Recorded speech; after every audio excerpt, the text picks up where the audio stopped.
భారతదేశంలో కోట్ల మంది ప్రజలు ఇప్పటికీ ప్రభుత్వ సబ్సిడీపై అందిస్తున్న ఆహార ధాన్యాలపై ప్రతి నెల ఆధారపడి ఉంటున్నారు. అనేక రాష్ట్రాల్లో స్థానిక ప్రభుత్వాలు కేంద్రం అందించే వివిధ నిత్యావసర సరుకులను సబ్సిడీ ధరలకు ఇవ్వడానికి చాలా కీలకంగా రేషన్ కార్డులను ఆధారంగా ఉపయోగిస్తుందని తెలిసిందే. అయితే ఈ ప్రక్రియలో ఎలాంటి అంతరాయమూ లేకుండా సబ్సిడీ కింద కార్డ్ హోల్డర్ రేషన్ అందుకోవడానికి తప్పనిసరిగా రేషన్ కార్డుల ఈకేవైసీని అప్డేట్ చేయడం చాలా ముఖ్యం. 2 తెలుగు రాష్ట్రాల్లో కోట్ల మంది కార్డ్ హోల్డర్స్ ఈ విషయాన్ని ఇప్పుడు సీరియస్ గా తీసుకోవాల్సిన సమయం వచ్చేసింది.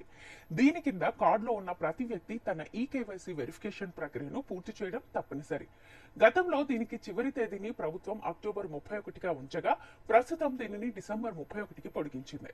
అనేక సమస్యలతో పాటు లబ్ధిదారుల నుంచి అనుకున్న స్థాయిలో స్పందన లభించకపోవడంతో ప్రభుత్వం గడువును పెంచినట్లుగా తెలిపింది. ఇప్పటికే దేశవ్యాప్తంగా రేషన్ కార్డులకు వినియోగదారుల ఆధార్ కార్డులను లింక్ చేసే ప్రక్రియ పూర్తయింది.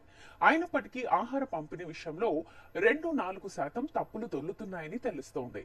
100% తప్పులను నివారించడానికి తాజాగా ప్రభుత్వం రేషన్ కార్డు హోల్డర్లను ఈకేవైసీ ప్రక్రియను పూర్తి చేయాలని కోరుతోంది. ఈ ప్రక్రియ కింద కార్డ్ హోల్డర్స్ తమ ఆధార్ నెంబర్లను కొత్త 4G ఈపీఓఎస్ మిషన్లతో నమోదు చేయాలి. ఈ క్రమంలో ధృవీకరణ కోసం వేలిముద్రలను తప్పనిసరిగా స్కాన్ చేయాలి.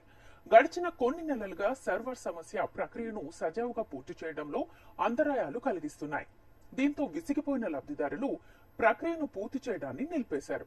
అనేక రేషన్ కార్డుల్లో చనిపోయిన వ్యక్తుల పేర్లను తొలగించకపోవడంతో పెళ్లి తర్వాత కార్డులో ఇంటి పేర్ల మార్పు, కొత్త సభ్యులను యాడ్ చేయడంలో అలసత్వం, ఇలాంటి సమస్యలను నిరోధించాలని ప్రభుత్వం తాజాగా ఈకేవైసీ ప్రక్రియను పూర్తి చేయడాన్ని తప్పనిసరిగా చేసింది. చాలా చోట్ల వేలిముద్ర గుర్తింపు సరిగా పనిచేయకపోవడంతో ఐరిస్ స్కాన్లను ఉపయోగించి రిజిస్ట్రేషన్లు పూర్తి చేయడంతో ప్రాసెసింగ్ వేగాన్ని మెరుగుపడిందని తెలుస్తోంది. ఇక ఈ ప్రక్రియను వీలైనంత వేగవంతం చేయాలని ఆహార పంపిణీ శాఖ దుకాణాల యజమానులను ఆదేశించింది. ఈ క్రమంలో ఏవైనా సమస్యలుంటే అడ్మినిస్ట్రేషన్ కి నివేదించాలని ఉన్నతాధికారులు సూచిస్తున్నారు. ఇందుకోసం ప్రజలు నేరుగా వారి రేషన్ దుకాణానికి వెళ్లి వారి కేవైసీని అప్డేట్ చేసుకోవచ్చు. రేషన్ షాపుల్లో వేలిముద్రలో నమోదు చేసుకుంటే వివరాలు ఆటోమేటిక్ గా అప్డేట్ అయిపోతాయి.